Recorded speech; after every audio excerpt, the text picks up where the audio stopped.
আজ মুখোমুখি রংপুর আর ঢাকা। বলা চলে এবারের বিপিএল এর বাঘে বাঘে লড়াই হবে আজ।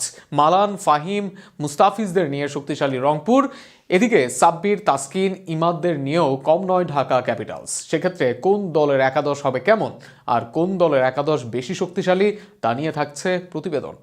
আজ ঢাকা ক্যাপিটালসের মুখোমুখি রংপুর রাইডার্স। সেই ক্ষেত্রে নিজেদের অপরিবর্তিত শক্তিশালী একাদশ নিয়েই মাঠে নামবে রংপুর। ওপেনিংয়ে ডেভিড মালানের সাথে লিটন কুমার দাস খেলবেন, ওয়ান ডাউনে নামবেন হৃদয়। খুশদিল, মাহমুদুল্লাহ রিয়াদদের নিয়ে সাজানো হবে মিডল অর্ডার, সোহান থাকবেন ফিনিশিং রোলে। এদিকে দুর্দান্ত করা ফাহিম আশরাফের সাথে সুফিয়ান মুকিমকে নিয়ে সাজানো হবে একাদশ। আলিসাল ইসলাম, মুস্তাফিজুর রহমানের সাথে থাকছেন নাহিদ রানাও। এদিকে ঢাকার ওপেনিংয়ে সাইফ হাসান থাকছেন, অন্যদিকে পাকিস্তানের না ফিরলে কালও তার সাথে জুটি করবেন উসমান খান। 4 নম্বরে ব্যাট হাতে নামবেন গত ম্যাচে 45 করা আব্দুল্লাহ আল মামুন।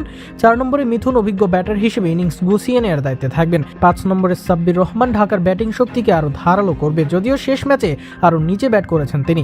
বড় শট খেলায় পারদর্শী এই ব্যাটার যে কোনো সময় ম্যাচের মোড় ঘুরিয়ে দিতে সক্ষম। গত ম্যাচেও হাঁকিয়েছেন 201 স্ট্রাইক রেটে। অবশ্য তার আগেই ব্যাট হাতে নামতে পারেন শামীম হোসেন পাটোয়ারি।